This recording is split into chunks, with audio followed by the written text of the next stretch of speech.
신앙생활의 근간은 하나님을 향한 믿음입니다. 이 믿음은 하나님에 대한 철저한 신뢰가 기본이 되어야 합니다. 하나님을 믿고 맡기는 자세가 아니라면 신앙이라고 말할 수가 없습니다. 우리가 이러한 신앙의 태도를 보여야 하는 이유는 우리를 향한 하나님의 사랑이 완벽하고 위대하기 때문입니다. 그 사랑이 먼저 우리에게 임했고 영원한 사랑으로 우리에게 약속해 줬기 때문에 그 약속을 믿고 그 약속을 의지하는 것이 믿음입니다. 우리의 믿음은 하나님의 사랑에 대한 응답이고 반응입니다. 그래서 신앙생활을 어떻게 하느냐 하는 것은 하나님을 향한 사랑을 느끼는 정도에 따라서 차이가 있습니다. 하나님의 사랑과 은혜를 깨닫고 느끼는 만큼 하나님을 향한 열망이 다르다는 말입니다. 예수님께서 베드로에게 한 비유를 들어서 말씀을 하십니다. 어떤 사람이 빚을 졌습니다. 한 사람은 500데나리온의 빚을 졌고 한 사람은 50데나리온의 빚을 졌습니다. 근데 이 빚을 준 사람이 가만히 보니 도저히 이 두 사람이 빚을 감당할 수 있는 그런 능력이 없어 보여서 이 두 사람의 빚을 다 탕감해 줬습니다. 그러면 만약에 이 두 사람 중에 빚을 갚아준 사람을 누가 더 사랑하겠느냐라고 묻습니다. 베드로가 대답을 하지요. 뭐라고 대답을 했겠습니까? 500데나리온의 빚을 탕감해 준 사람이 이 빚을 진 사람을 더 사랑하겠습니까? 아니면 50데나리온의 빚을 진 사람이 탕감해 준 이 주인을 더 사랑하겠습니까? 아니요, 여러분이 묻는 거예요, 이제. 누가 더 예수님을 더 그 주인을 더 사랑하겠냐는 거예요, 빚을 준 사람에게. 누가 더 사랑해요? 많이 탕감해 준 사람, 받은 사람이 나를 탕감해 준 사람을 더 좋아하고 사랑하게 될 것이 아니겠느냐 하는 거예요. 이 베드로가 그렇게 대답을 했습니다. 그러니까 예수님이 맞다. 베드로, 네 말이 옳다. 그런데 이 비유를 왜 예수님께서 말씀을 하셨는지를 그 이유를 알아야 합니다.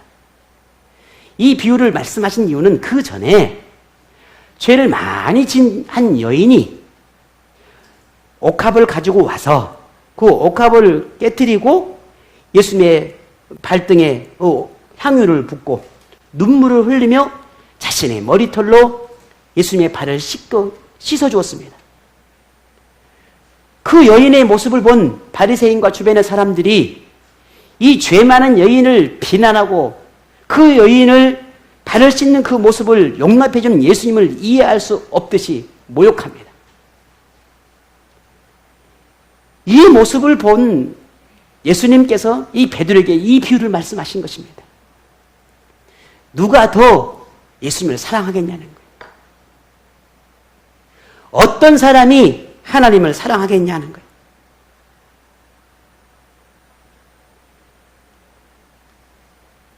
누가 평생 신실한 믿음으로 하나님을 의지하는 삶을 살 수 있을까? 누가 하나님을 위해 헌신하며 희생적인 삶을 감당할 수 있을까? 어떤 사람이 세상과 자신의 것을 포기하고 하나님을 위해 살 수 있을까?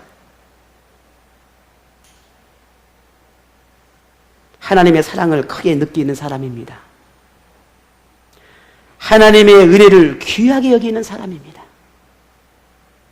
하나님의 긍휼과 자비로 내가 많은 죄를 용서함 받았다라고 믿고 고백하는 사람이 하나님을 그만큼 사랑하는 것입니다. 왜? 내가 받은 사랑이 그만큼 크기 때문이에요. 내가 그만큼 하나님의 사랑이 귀하다는 걸 내가 알기 때문에. 그래서 하나님을 사랑하는 것입니다. 오늘 여러분은 하나님을 얼마나 사랑하십니까? 그 사랑을 여러분은 어떻게 표현하고 살아가고 계십니까?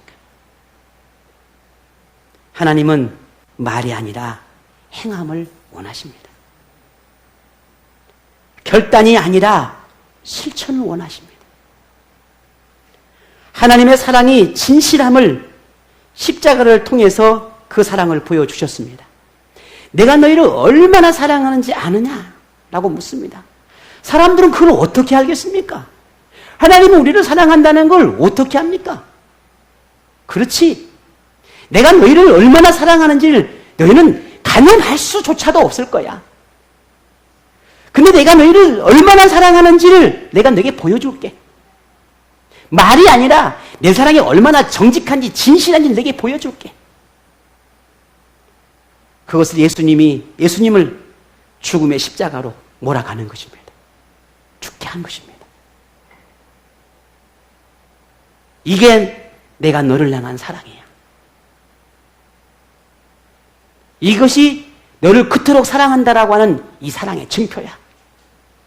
라고 보여주셨습니다. 말로만 하지 않았습니다. 내가 사랑할게. 나는 평생 너를 사랑할 거야. 라고 말로만 하지 않았습니다. 보여주었습니다. 하나님은 오늘 우리에게 그 진실함을 원합니다. 믿음과 행함을 원하고 계십니다. 죄 있는 나를 사랑하시는 그 하나님, 그 하나님 앞에 우리의 믿음의 응답이 필요합니다. 오늘 저와 여러분, 어떤 믿음의 응답으로 그 사랑을, 그 은혜에 표현하시겠습니까? 하나님의 은혜를 아는 사람, 하나님의 마음을 헤아리는 사람, 하나님을 아버지로 고백하는 사람은 하나님의 신실하심을 믿고 하나님의 변함없는 사랑을 믿고 하나님을 평생 의지하며 흔들림 없는 믿음으로 살아갑니다. 아직 저는 거기까지는 이르지는 못했습니다만 우리 부모님들이 가장 행복할 때가 언제일까라는 것을 생각해 보면 어쩌면 잘 자란 우리 아이들이 부모의 마음을 잘 헤아려서 위로가 필요할 땐 위로를, 힘이 필요할 때는 힘을 주는 우리의 자녀들을 볼 때 아마 가장 행복하지 않을까 그런 생각을 합니다. 오늘 우리가 하나님 앞에 그런 자녀여야 합니다. 하물며 우리 인간도 나의 자녀로 인해서 내가 속상하고 힘들어하고 괴로워합니다. 하나님도 우리를 보실 때에 그러하십니다. 나는 우리 하나님 앞에, 아버지 앞에 그 마음을 헤아리는 자녀인지 아니면 내 고집만 부리고 내가 원하는 건 내가 하고 싶은 것만 하고 있는 아버지의 마음을 조금 더 이해하려고 하지 않는 그런 자녀인지 오늘 우리는 생각해 보아야 합니다.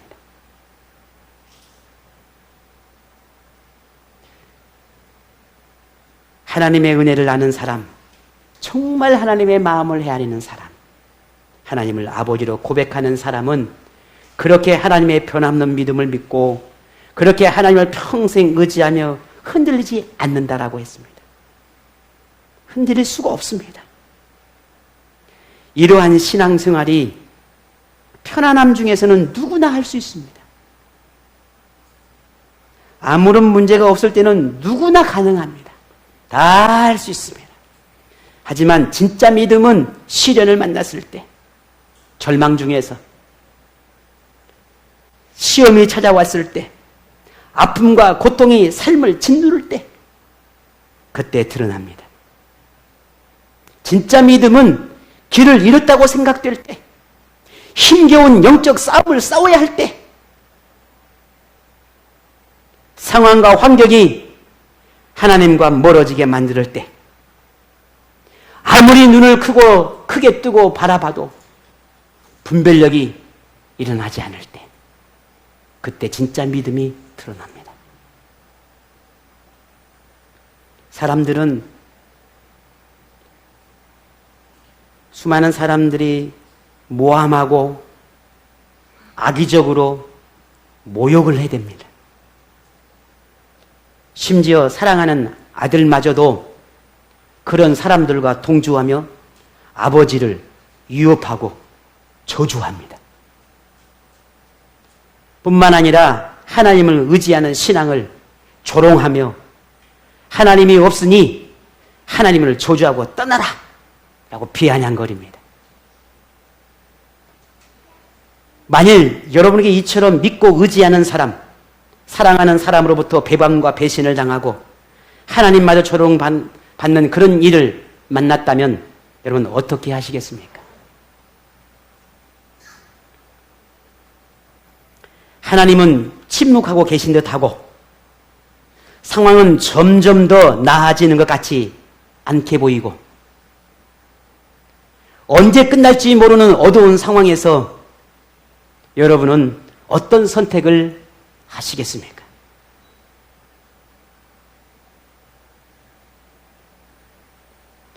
오늘 본문에 나온 이 다윗이 만난 상황입니다. 지금 다윗은 그런 상황 속에 있습니다.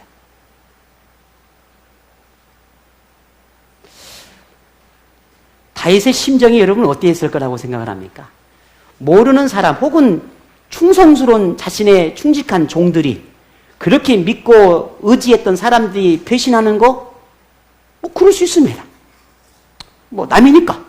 그런데 그들의 편에 서 있는 자신의 아들의 모습을 볼 때 여러분 그 다윗의 마음이, 그 심정이 어땠을 거라고 생각합니까? 그건 상상할 수도 없습니다. 상상이 되지 않습니다. 그런 상황에 놓여 있는 이 다윗의 심정, 지금 오늘 이 본문은 그 심정으로 호소하는 고백입니다. 그런 상황에 놓여 있습니다. 자녀들이 조금만 섭섭하게 해도 가슴이 찢어집니다. 그런데 아니 섭섭함이 아니라 아예 아버지를 대놓고 저주를 퍼붓습니다.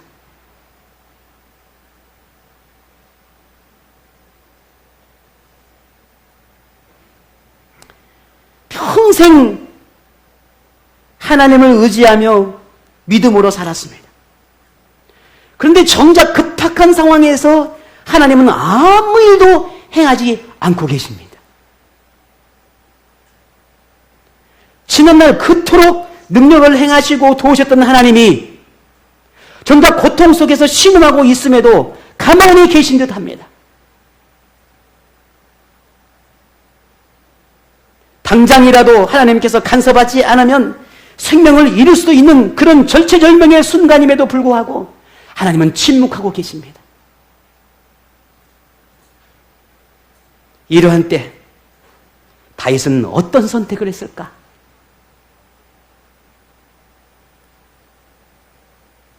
어떤 선택이 하나님이 원하시는 것일까? 어떤 선택을 해야 옳은 것일까? 악인들의 말처럼 하나님은 자신을 사랑하지 않으니, 하나님은 없으니 저주하고 하나님을 떠나는 것이 옳은 걸까? 그래, 맞아. 하나님은 계시지 않아. 지금 내가 얼마나 고통 중에 있는데 하나님이 계시다면 이렇게 두고만 계시겠어.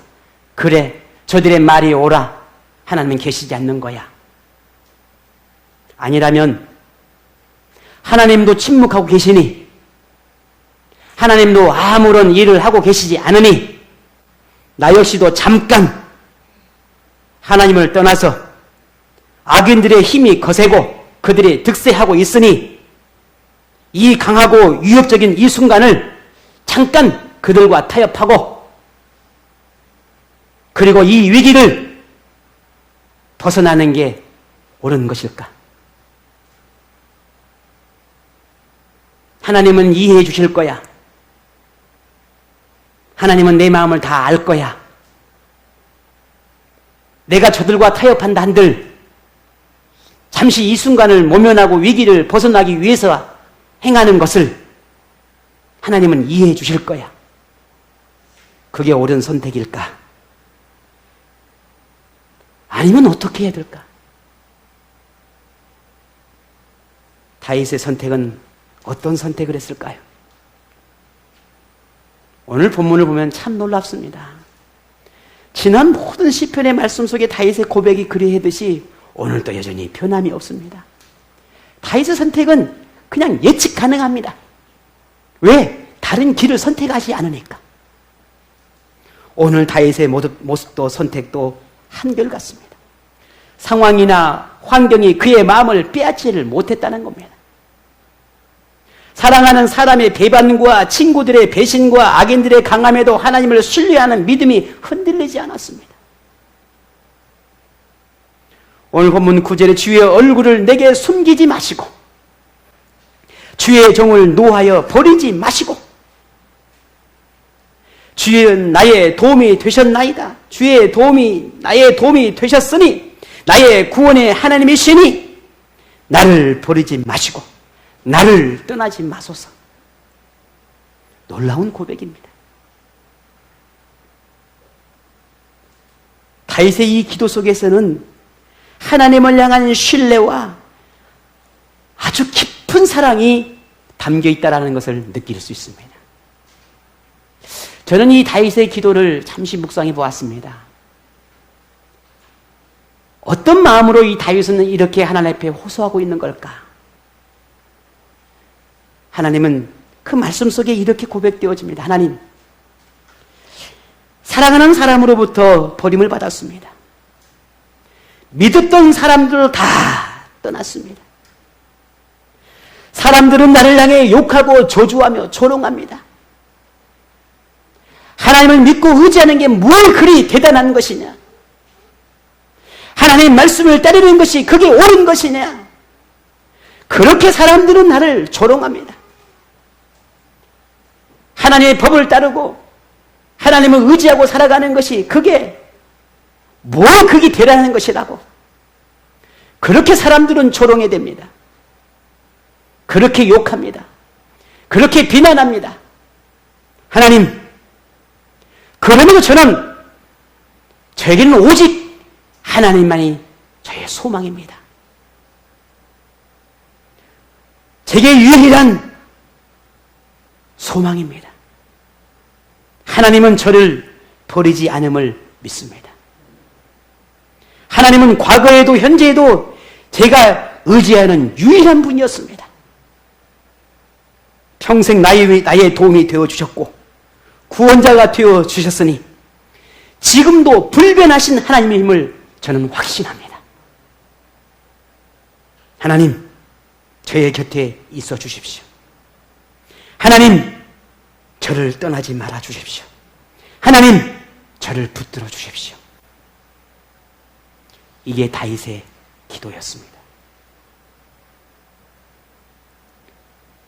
우리에게 믿음의 대상은 오직 하나님입니다. 하나님을 믿는 이유는 믿을 만한 분이고 신뢰할 만한 분이기 때문입니다. 우리의 인생을 얼마든지 역전시킬 수 있는 그런 능력을 갖추고 계신 분이기 때문입니다. 우리의 생명을 보장할 수 있는 유일한 분이십니다. 인생에서 만나는 수많은 위기에서 벗어나게 할 수 있는 유일한 분입니다. 그래서 다윗은 하나님의 자신을 버리지 말아달라고, 떠나지 말아달라고 간곡하게 기도하고 있는 것입니다. 오늘 우리의 기도가 되기를 원합니다. 다윗이 이토록 하나님께 기도하는 데에는 정말 오늘 이 문자처럼 하나님께 버림받을 것에 대한 두려움이 있었기 때문이 아닙니다. 왜? 하나님은 자신을 버리지 않을 거라는 걸 믿고 있습니다. 믿는 이 다윗이 자신을 버리지 말아달라고 그렇게 기도하겠습니까? 아닙니다. 정말 이 다윗의 기도 속에서는 하나님의 버림받을 것에 대한 두려움이 아니라 오히려 그 반대입니다. 이 지금의 상황에서 자신이 견디지 못하거나 힘겨워서 하나님을 놓아버릴 것에 대한 그 두려움이 이 다윗에 있었던 겁니다. 어차피 하나님은 다윗을 버리지 않을 것인데 내가 이 상황을 견디지 못해서 내가 이 세상과 타협할 것 같아서 내가 이 험난한 이 시련 속에서 하나님을 붙들지 못할 것 같아서 그래서 하나님께서 붙잡아 달라고 기도하고 있는 겁니다. 이게 다윗의 기도입니다.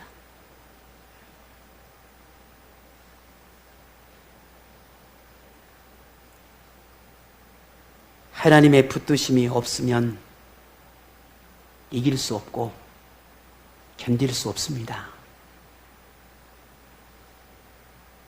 아무리 우리 자신이 하나님을 붙잡고자 해도 우리는 연약함을 인정하지 않을 수 없습니다. 금세 무너지고 또 무너집니다.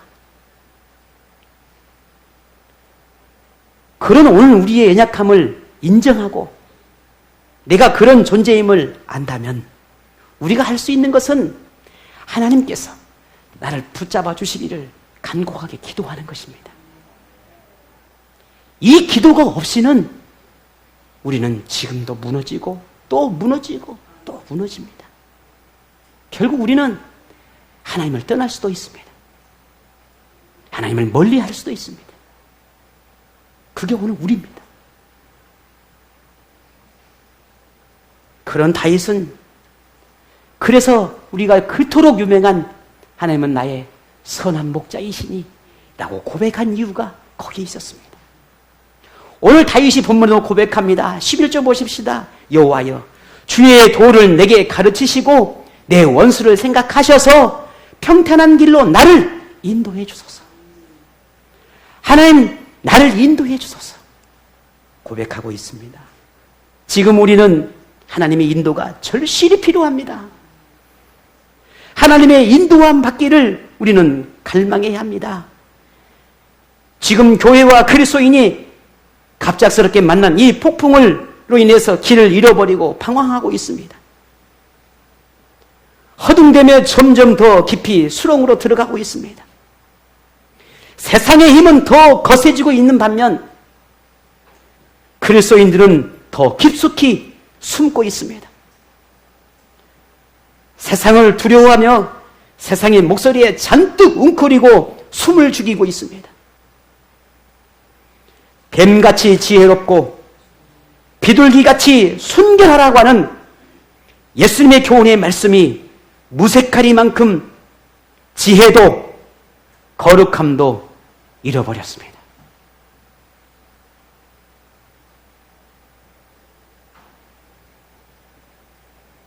하나님의 말씀은 땅에 떨어졌고 자신이 옳은 대로 행하는 죄로 가득했습니다. 역사의 주인이신 하나님, 인생의 주인이신 하나님이시라고 우리는 늘 그렇게 고백하면서도 그럼에도 그 말들이 진심이었는지 우리는 생각해 보아야 합니다.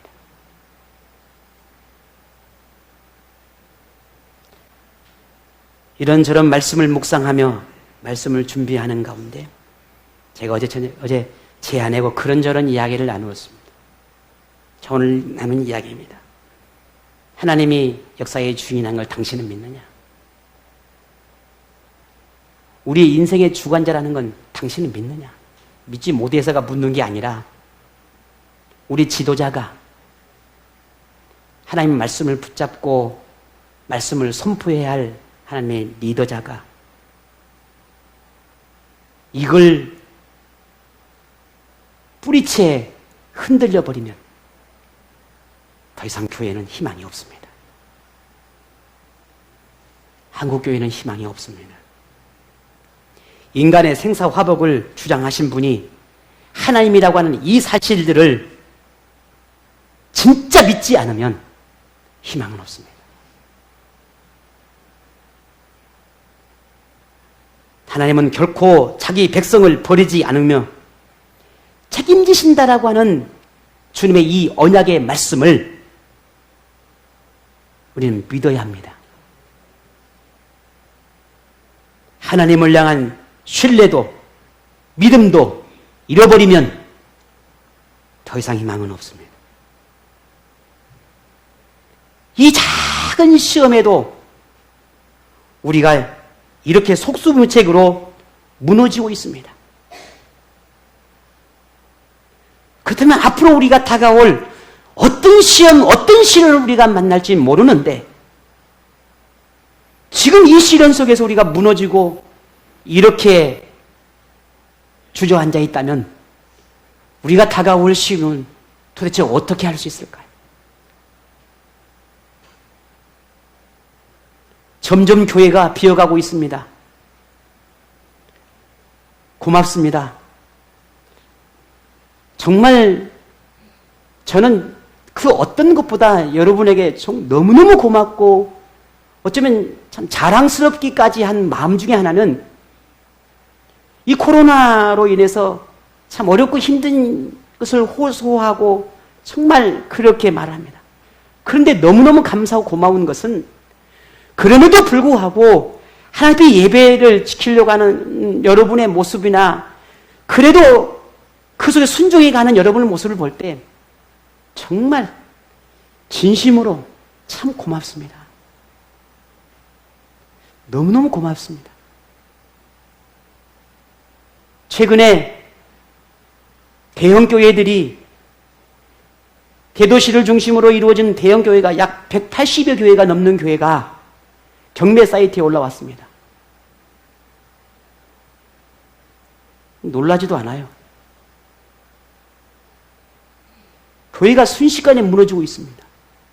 사람들이 교회를 떠납니다. 이 교회에서 떠나서 이 교회를 간 게 아닙니다. 교회를 가지 않는 것입니다. 그 이유는 하나입니다.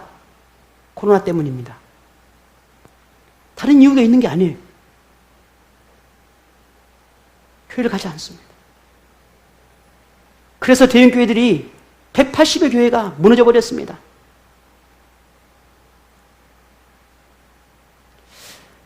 그걸 알게 되면서 제가 얼마나 여러분에게 감사했는지 모릅니다. 정말 고맙습니다. 견뎌주시고 그래도 목사 말에 순종해 주시고 아니 어쩌면 여러분이 하나님 앞에 그 사랑 그 은혜가 여러분 마음에 있기 때문에 그래도 견딜 수 있는 일로 그리 믿습니다.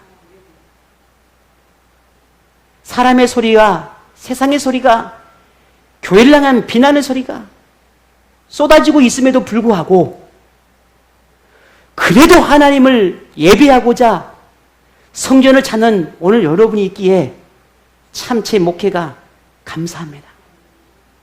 그래도 고맙습니다.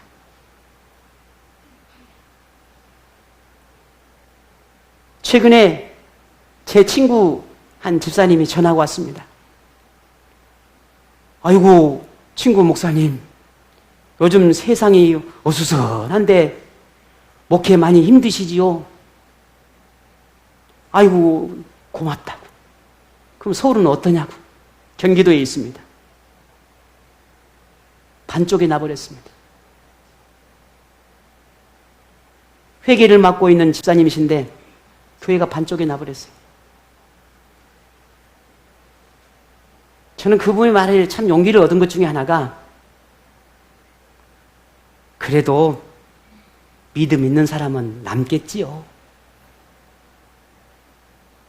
그래도 목사님 믿음 있는 사람은 있겠지요. 저한테 그래. 아이고 힘들어도 아이고 우리 친구 목사님 목회 열심히 잘하고 계시지요. 용기를 내십시오. 저에게 위로를 주는 겁니다. 자기 교회는 반쪽에 나버렸는데.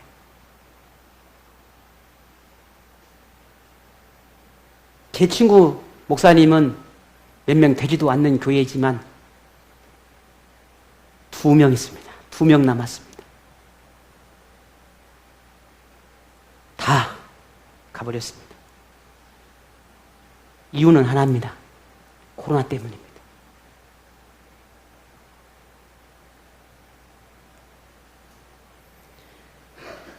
교회는 점점 비어가고 지옥은 차고 넘치고 있습니다. 교회 안에서 희생도, 헌신도, 봉사도, 섬김도 다 사라지고 있습니다. 하나님의 사랑을 실천하고 드러내어야 할 이 교회가 다툼과 이기심과 교만과 자만심으로 채워지고 있습니다. 이 모든 책임이 목회자에게 있습니다. 그 책임이 오늘 저에게 있습니다. 왜냐하면 진리를, 복음을, 하나님의 뜻을 바르게 전하지 못했기 때문입니다. 그저 하나님을 두려워하기보다 사람의 입맛에 맞는 메시지를 전하고 사람의 마음에 맞는 메시지를 선포하는 목회자에게, 오늘 저에게 그 책임이 있습니다.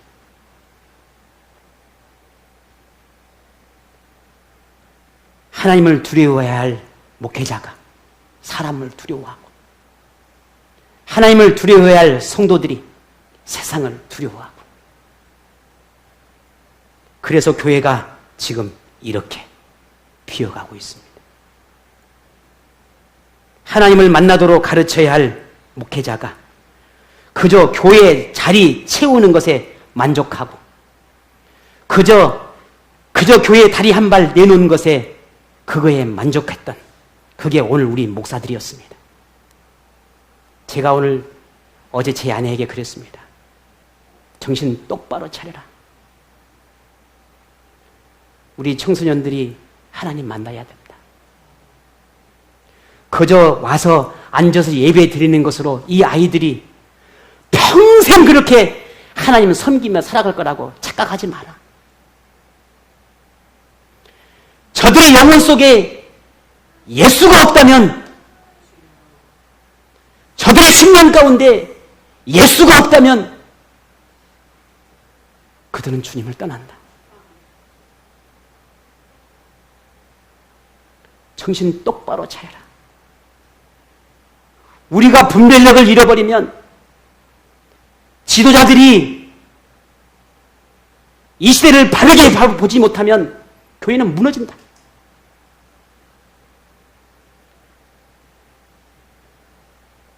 저는 우리 생명나무 교회가 예나 지금이나 그 마음은 한결같습니다. 저는 여러분이 예수 만나기 원합니다. 정말 여러분이 예수의 사랑에 미쳐 사는 사람이 되기를 원합니다.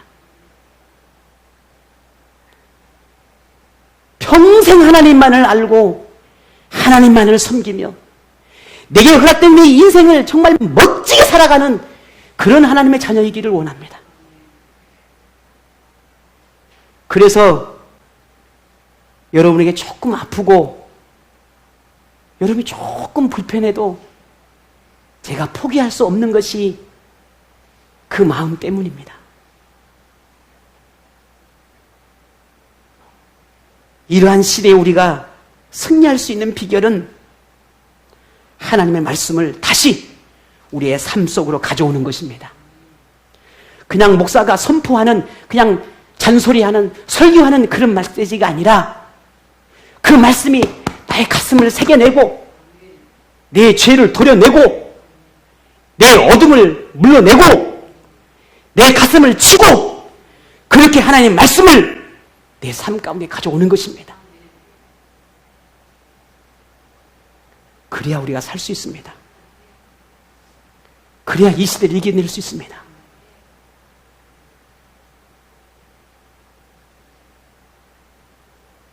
저는 오늘 우리 생명나무 교회가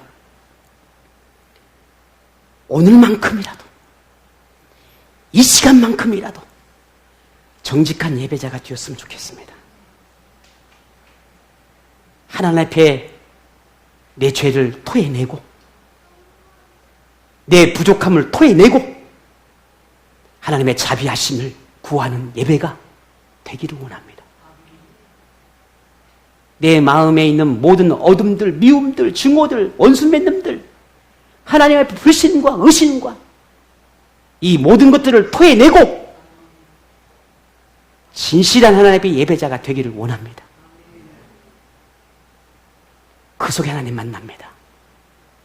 그 속에서 하나님을 경험합니다. 그 속에서 하나님 역사하십니다. 그래서 오늘 다윗은 뭐라고 말합니까? 본문 11절에 하나님 여호와여 주의 도를 내게 가르쳐 주십시오 라고 기도하고 있는 것입니다. 하나님 말씀하여 주십시오. 내가 하나님 말씀 속에 지혜를 얻기를 원합니다. 하나님의 말씀이 우리 회복되어야 합니다. 기도가 회복되어야 합니다. 영적인 습관을 회복해야 합니다. 하나님께 돌아가야 합니다. 더 늦기 전에 하나님을 붙잡아야 합니다. 하나님께서 지금 우리의 믿음을 테스트하고 있습니다. 누가 흔들림 없는 믿음으로 끝까지 하나님 곁에 머무는지를 찾고 계시는 것입니다. 그것이 지금입니다. 우리는 위기 속에서 빛나는 다윗의 믿음을 본받아야 합니다. 하나님을 버리지 않기를, 떠나지 않기를 간곡하게 기도하는 다윗의 심정을 오늘 우리가 가져야 합니다. 사람은 배신과 배반을 일삼고 세상은 우리를 아프게 하고 힘들게 해도 하나님은 절대 버리지 않으며 떠나지 않는다라고 하는 이 믿음의 고백이 다윗의 고백이 아니라 오늘 우리의 믿음의 고백이 되기를 원합니다. 다윗은 하나님을 버리지 않고 끝까지 견디면 반드시 하나님의 인도함을 받게 될 거라고 하는 것을 확신했습니다. 그게 오늘 본문 13절입니다. 우리 다 같이 읽어보겠습니다. 내가 산 자들의 땅에서 여호와의 선하심을 보게 될 줄을 확실히 믿었노라. 아멘. 감당하기 힘들고 견디기가 쉽지 않겠지만 그럼에도 하나님의 인도를 믿기에, 하나님의 붙드심을 믿기에 하나님을 버리지 않고 조금만 더 참고 견딘다면 하나님의 역사를 보게 될 것입니다. 우리 그날을 바라보십시다. 다윗처럼 끝까지 믿음을 지키며 견디는 사람, 인내하며 하나님의 곁에 머무는 사람, 하나님을 예배하며 간절히 찾는 사람, 그 사람이 오늘 저와 여러분이 되십시다. 그리스도인들이 하나님 앞에 가장 큰 실수를 하고 있는 것 가운데 죄를 범하는 것 이유 중에 하나가 하나님이 일하실 그때를 기다리지 못하기 때문입니다. 기도하고도 하나님을 찾고 의지하면서도 그렇게 고백하면서도 시련과 맞서 싸우며 끝까지 이기지 못하는 그런 기다리는 믿음이 부족하기 때문에 무너지는 것입니다. 하나님을 신뢰한다면 기다림이 필요합니다. 하나님의 말씀을 확신한다면 기다림이 필요합니다. 이 기다림은 막연한 기다림이 아닙니다. 확신과 믿음을 가진 기다림입니다. 모든 것을 지켜보고 계시는, 모든 것을 알고 계시는 그 하나님을 대한 신뢰에 대한 믿음입니다. 기다림입니다. 당시 상황이 당장 바뀌지 않아도, 더 나아질 것 같아 보이지 않아도, 오히려 더 절망적으로 흘러가는 것처럼 보여도 그럼에도 불구하고 하나님이 일하시고 계시다라고 하는 걸 믿고 바라보는 것입니다. 그것이 기다리는 것입니다. 그것이 믿음입니다. 다윗에게 이러한 믿음이 있었습니다. 오늘 마지막 14절 같이 고백해 보겠습니다. 너는 여호와를 기다릴지어다. 강하고 담대하며 여호와를 기다릴지어다. 아멘. 여러분의 고백이 되기를 원합니다. 기다림에는 아픔이 있습니다. 얼마나 큰 아픔인지 모릅니다. 기다리고 기다린다라고 하는 것은 고통입니다. 제자리로 돌아오기를, 하나님께로 돌아오기를 기다린다는 것은 고통이고 눈물입니다. 기다림에는 많은 시련이 있습니다. 하지만 믿음으로 기다리는 사람에게는 그것과 비교할 수 없는 하나님의 보상이 있습니다. 하나님께서 분명히 약속하셨습니다. 베드로전서 1장 13절에 그러므로 너희 마음의 허리를 동이고 근신하여 예수 그리스도께서 나타나실 때에 너에게 가져다 주실 은혜를 온전히 바랄지어다 라고 말씀합니다. 너희 마음의 허리를 동이거라. 마음의 허리를 동여라 했습니다. 그리고 기다리면, 깨어 있으면 하나님께서 너희에게 은혜를 베푸실 거라는 겁니다. 오늘 이 말씀의 고백이 믿음으로 여러분 고백되어지기를 바랍니다. 다시 하나님의 기쁨이 되는 자리로 여러분 돌아가십시오. 하나님의 찾으시는, 부르시는 그곳으로 돌아가십시오. 하나님의 간섭하심을 믿는다면, 이 세상을 주관하고 계시며 역사의 주인이심을 믿는다면, 하나님의 인도하심을 믿는다면, 하나님의 생명의 주관자이심을 믿는다면, 지금 우리에게 필요한 것은 하나님을 향한 신뢰입니다. 하나님께로 돌아가는 것입니다. 두려움을 벗어버리십시오. 아픔과 슬픔을 하나님께 맡기십시오. 하나님께서 일하실 그때를 강하고 담대하게 기다리십시오. 하나님의 영광은 오직 하나님이 원하시는 길을 가며 하나님을 떠나지 않고 의지하는 그 사람에게 임합니다. 그 은혜가 여러분에 있기를 바랍니다. 하나님을 떠나지 않으며 세상에 치우치지 않으며 말씀을 붙잡고 오직 믿음의 길을 가고자 결단하는 그 사람. 오늘 여러분에게 하나님의 위로가 임하기를 원합니다. 강하고 담대함으로 환경과 상황과 맞서는 영적인 싸움을 싸우는 오늘 여러분에게 승리케 하시는 하나님의 능력과 권능이 임하기를 축복합니다. 그래서 믿음의 승리를 맛보시고 하나님의 권능을 맛보시고 하나님의 살아계심을 맛보시는, 그래서 인생이 얼마나 기쁜지, 하나님을 믿고 살아가는 삶이 얼마나 행복한지, 세상은 나를 버려도, 사람은 나를 버려도 하나님은 결코 나를 보내지 않는다라고 하는 이 놀라운 믿음의 말씀이 얼마나 진실하고 정직한지 여러분 삶 가운데 만나시는 은혜의 삶을 살아가기를 축복합니다. 그런 여러분에게 하나님의 나라의 영광과 구원의 은총이 임하기를 축복합니다.